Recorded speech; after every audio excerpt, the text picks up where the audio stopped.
વડોદરાના કમાટી બાગની અંદર શનિવારે જોઈ ટ્રેન દુર્ઘટનાના 4 બાળકના મોત નીપજ્યા હતા, જેની અંદર પોલીસ તપાસમાં જાણવા મળ્યું છે કે ટ્રેનના ડ્રાઈવર અશ્વિન ડામોર પાસે વાહન ચલાવવાનું લાયસન્સ જ નથી.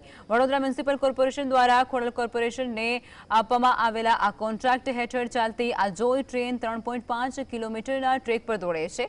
પોલીસે જણાવ્યું છે કે વીએમસીનું કહેવું છે કે જોઈ ટ્રેન મનોરંજનનો ભાગ હોવાથી તેને ચલાવવા માટે લાયસન્સની જરૂર નથી રહેતી.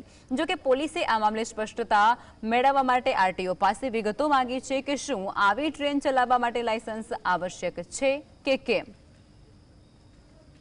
હજુ હાથમાં નથી લાગ્યું, કારણ કે વાવાઝોડું જે હમણાં 5 તારીખના રોજ વાવાઝોડું આવેલું હતું, એના કારણે જે સીસીટીવીનું જે અમારું ઇન્ડિપેન્ડન્ટ હતું એ શોર્ટ થઈ ગયું છે, જેના કારણે અમે રિપેરિંગમાં મોકલેલું હતું.